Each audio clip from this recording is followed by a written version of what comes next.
Here's a look at some moments in history during the month of January. On January 16, 1919, the manufacture, sale, or transportation of intoxicating liquors was prohibited by the ratification of the 18th Amendment. It showed us that democracy worked. The reason why the Prohibitionists wanted it as an amendment is that no amendment had ever been repealed, so that by writing it into the Constitution, not just making a law that could be amended and changed, by putting it into the Constitution, it would be there forever. Well, it wasn't. 13 years seems like a long time, and during those 13 years, lots of unnecessary lives were lost. Lots of lives were lost unnecessarily, and it changed everything. But we got rid of it, and we got rid of it a lot quicker than it came in. Prohibition ended with the passage of the 21st Amendment in 1933.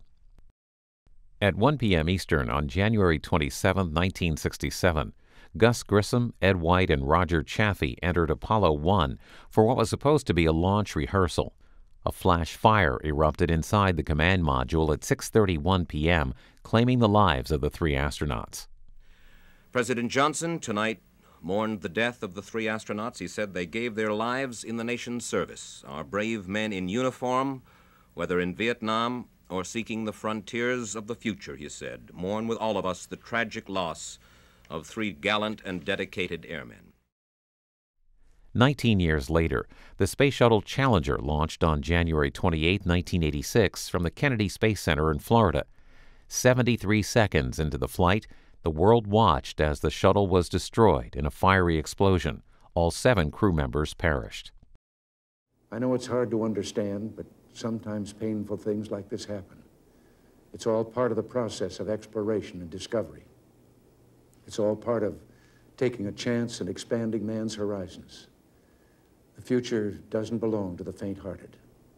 It belongs to the brave. The Challenger crew was pulling us into the future, and we'll continue to follow them. On the evening of January 30, 1968, at the height of the war in Vietnam, North Vietnamese forces launched a coordinated attack across South Vietnam known as the Tet Offensive. The U.S. repelled the assault at the cost of heavy losses in both men and public support for the ongoing war. And that's a look at what happened this month in history. American History TV has programs on all of these topics in our archives.